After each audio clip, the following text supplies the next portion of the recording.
Oke guys, ya baik lagi sama gue karena data nggak bisa bohong ya. Oke, hari ini gue mau bahas saham MCOL ya. Ya, Prima Andalan Mandiri. Ya,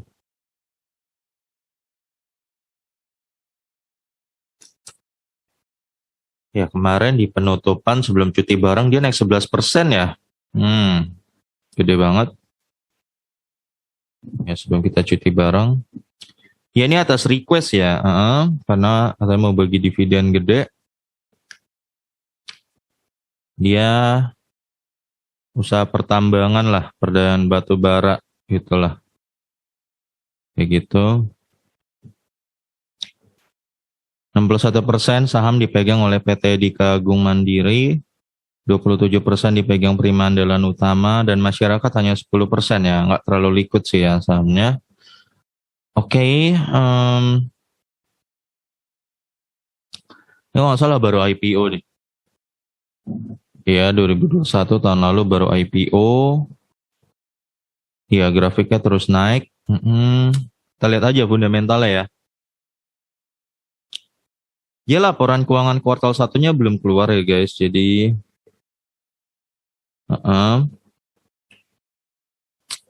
jadi gue pakai ini kuartal 4. Tentu kuartal 4 juga paling cuma sampai sini ya. Sisanya gue ambil dari prospektusnya ya. Jadi prospektus waktu di IPO ya. Gue mau lihat kinerja dia kayak gimana sih. Ya. Karena ini mau bagi dividen. Ya, dividen itu lo hati-hati ya guys. Intinya kalau lo mau dividen, pasti turun nanti di hari cum date atau bahkan sebelum di ex date-nya turun ya. Tapi ada berapa kasus di cum date turun juga. Nah, lo mau pastiin lah di dividen lo bahwa setelah harganya jeblos, setelah dividen, lo harus pastikan itu harga saham naik. Lo pastikannya dari mana ya? Dari fundamentalnya, nggak ada jalan lain, gitu loh ya. Fundamentalnya gue ngukur cuma dua, ekuitas naik dan laba bagus, maka gue tenang habis dividen. Ngerti ya guys? Itu aja ya. Lu jangan sekali-sekali masuk di dividen di cum date yang ekuitas perusahaannya minus. Lo bunuh diri lo namanya. Hati-hati, bunuh diri lo namanya masuk situ ya. Masuk contoh lo masuk di Unilever. Ekuitasnya minus, bunuh diri lo masuk situ. Cuma buat terima dividen. Terus hati-hati juga jangan masuk yang labanya lagi negatif. Turunnya cukup drastis gitu dia penghasilannya ya. Contoh GGRM. Nah, jadi lo hati-hati, lo tetap jadi dua indikator ini lo jadiin catatan. Ekuitasnya apakah dia bagus naiknya, dan labanya apakah bagus naiknya. Nah, itu lo jadiin acuan ya, bahwa lo nggak akan panik setelah dividen pembagian, setelah cum date harganya jeblos, lo nggak panik. Itu kuncinya guys ya. Kalau dari gua ya, MCOL ini gue mau bahas 2,1 triliun 2018, 2019, 2,4 triliun, peningkatan 10%, lumayan, bagus. 2020, 2,3 triliun ya, minus 2%, hampir 3%, berita buruk. Tapi di 2021 dia naik 5,4 triliun, naik 131% ya, naiknya gila banget ya guys ya. Naiknya gila banget. Ini udah lebih dari gila ini kalau gue bilang ya. Kalau kita sudah naik gini berarti aman. Bukan aman lagi, gila. Meroket harganya, cerung gitu ya. Jumlah saham beredar 3,5 miliar. Ya, book value waktu itu 600, 682, 662, 1530 sekarang. Book value-nya ya. Kenaikan rata-rata book value 46%, maka gue proyeksikan di 2022 ini dia book value-nya ada sekitar 2240. Sampai Desember akan menuju situ. Harga rata-rata saham saat itu 2.983 ya. Ya. Dan sekarang 6.950 guys. Ya. PBV 1,95 dan 3.10. Ini PBV-nya udah nyentuh 3 ya guys. Gue kasih peringatan aja buat lo. Udah nyentuh 3. Harga proyeksi gue ya gue pakai PBV 3 ya, 6.720 ya. PBV 3 mahal nggak ya? Ini selama labanya gede dan perusahaan itu bisa menjawab bahwa dia layak di harga 3 ya nggak mahal. Tapi PBV 3 sekali perusahaan yang labanya jeblok, turunnya jeblok. Gue kasih tahu guys, cepet. Jadi ini hati-hati ya. Gue cuma bilang hati-hati aja. Nah sekarang kita mau lihat nih layak gak perusahaan di harga 3 gitu loh. Itu aja. Sekarang laba ya gue bahas. Dari mana kita tahu dia layak di harga 3? Dari labanya. Ya. Ntar kita bikin hitung-hitungan nih. Nanti untuk harga sekarang dia masih layak gak di harga 3 ya. Kita bikin hitung-hitungan. Ada hitung-hitungannya guys. Laba 96 miliar. Ya tahu-tahu 2019 naik 498 miliar. Naik gede banget. 416%, 2020 582 miliar, naik 16% masih oke. Dan ini 3,3 triliun, naik 563%. Gila. Gila. Ya, gue bilang gila, pantesan naik. Nah, ini yang termasuk gue bilang IPO yang sukses ya. Yang benar-benar bukan mau tipu-tipu. Kalau gue lihat ya, tadi gue udah laporan keuangannya. Jadi ini benar kelihatan naik fundamental lah. Jadi ini contoh IPO yang bukan tipu-tipu guys. Ya. Kan banyak IPO tipu-tipu tuh. Kayak apa? Net TV. Ya. Oke, gue gak mau ngomong tipu-tipu lah. Apa sih? Ya Net TV kan book value-nya cuma Rp1. Lu beli sekarang di ratusan tuh ya. Ratusan kali BBV-nya. Kayak gitu-gitu kan sebenarnya gak tahu niatnya apa gitu loh. Baik apa enggak. Ya ini termasuk yang menurut di mata gue ya IPO yang bener gitu loh. Tapi lo jarang nemunya gitu loh. Ya. Dan dia bagi dividen kan ya. Berarti ini perusahaannya bener gitu loh. Ya. Kan ada IPO tipu-tipu. Dia gak pernah bagi dividen ya tipu-tipu. Kayak WIRG tuh. Gue mohon maaf ya. Gue gak mau ngomong tipu-tipu nih. Cuma itu kan dia book value waktu IPO kan Rp14. Terus sekarang beli barang tuh book value-nya Rp14 guys. Ya, lu sekarang beli dia dari harga berapa tuh?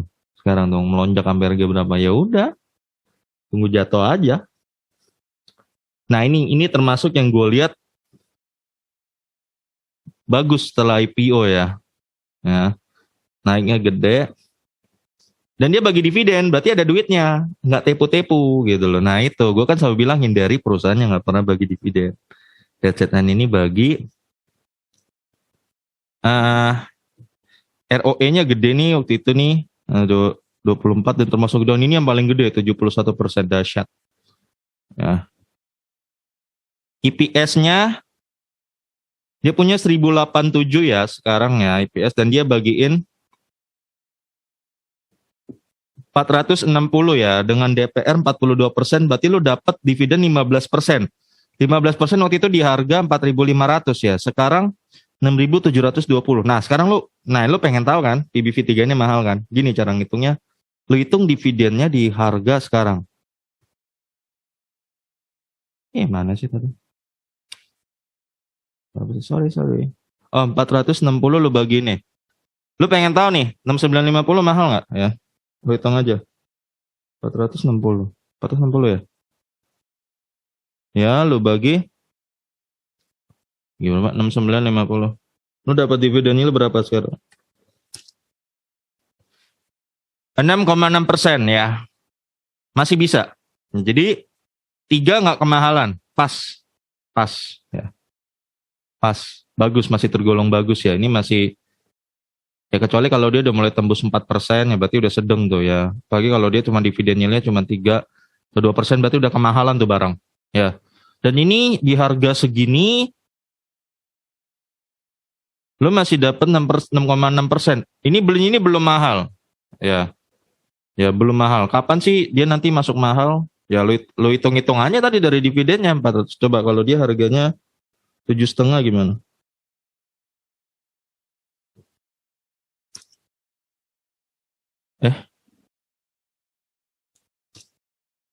Ya 7,5 aja belum mahal ya. Coba 8.000. Ya 8.000 juga belum mahal cuy. Seriously lo. Coba 10.000. tung, tung. Ya 10.000 juga masih belum terlalu mahal, sedang. Kayak gitu aja ngitungnya guys, lihat aja dividen yieldnya dari laba lo bagi dividen yieldnya, ya lu lihat ternyata belum terlalu mahal ya, bahkan 10.000 pun kalau harga masih bisa sedang. Nah karena labanya dia besar guys ya, jadi 6.000 itu belum mahal PBB3 karena si MCOL ini bisa menjawab ekspektasi, dia dihargain 3 gitu loh. Nah tapi nanti ketika lo suatu hari lihat di laporan keuangan terbarunya labanya drop drastis, dan lu bikin kalkulasi, hitung-hitungan ternyata kecil, itu tidak menjawab ekspektasi, ya harganya cepet turun. Ternyata kayak gitu aja ngitungnya gitu. Gampang. Saham itu predictable sebenarnya. Lu bisa bikin taktik kok. Bisa bikin taktik kapan mau cabut. Ini batu bara, ini nggak mungkin selamanya kayak begini, nggak mungkin. Ya. Kemarin pemerintah Cina kemarin baca berita, udah ngambil langkah-langkah tindakan tuh, sampai harga batu bara turun ke 280, udah 320, turun gede loh kemarin loh. Ya. Nah, kalau gue udah bikin hitung-hitungan, kayaknya batu bara kalau udah turun di bawah 100 ya, per tonnya $1 itu udah lu cabut. Ya, selama masih gini masih aman, 280, 300 masih aman. Tapi batu bara mahal itu menyekik banyak sektor guys, misalnya sektor semen, ya banyak lah, pabrik itu juga butuh batu bara. Makanya semua pemerintah dunia dibikin pusing gitu. Makanya pemerintah Cina juga kemarin ngelakuin langkah-langkah untuk menstabilkan batu bara gitu. Makanya turun kan kemarin kan dari 320 ke 280. Jadi inget guys ya, lu gak bisa selamanya ada di emiten batu bara. Lagi kayak gini, jangan lu bikin bengong di batu bara. Gua kasih tahu, jangan lu diemin. Itu fluktuatifnya tinggi. Lu denger kisah sedih disambung. Ini orang-orang kan, ya orang-orang kan banyak nggak mantau di sini kan, ya naik aja masuk toto duit dia hilang di sini nih, ya nggak, duit dia hilang, banyak nih duit hilang di sini nih, di gini ya karena kayak gitu guys. Gue bilang sekarang nih, ini kan batu bara lagi hype, itu nggak selamanya akan kayak gitu samanya. Lu harus udah bikin taktik dari sekarang kapan lu cabut, lu pantau harga batu bara masih oke nggak, kalau enggak lu cepet-cepet cabut kayak gitu. Jadi jangan dibikin tidur gitu. Nah bisa lo kalau pengen tidur ya lebih baik pilih sektor perbankan gitu lah, nggak terlalu tinggi resikonya. Oke. Ya PR-nya gede nih 36% lah ya, gede. Iya, jadi gue simpulin aja nih guys ya. Ini termasuk IPO yang bener. Ya, akhirnya perusahaan jadi bener. Bukan akhirnya jadi bener, memang IPO-nya niat jadi perusahaan gitu gue bilang. Jadi lo jangan takut habis dividen, udah pasti nih equity ini masih kuat. Tembus ke, tadi gue udah hitung ya, kalau dia tembus di harga 10.000 pun per lembar masih oke dividennya. Selama labanya bener segini ya.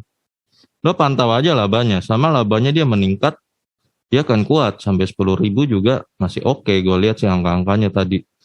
Ya jadi PBV 3 sekarang belum terlalu mahal. Ya ini sekarang sayangnya laporan keuangan Q1-nya belum keluar ya. Jadi gue gak bisa ngomong berapa dia prestasinya dia di bulan ini ya. Jadi ini termasuk yang beggar ya. Termasuk yang beggar IPO yang sukses. Yang sukses karena batu bara sih ya. Kayak gitu. Apalagi? Udah. Ya. Ya semoga video gue ini bermanfaat aja buat lu guys ya. Dan sampai ketemu lagi di video gue berikutnya ya, karena datang nggak bisa kok.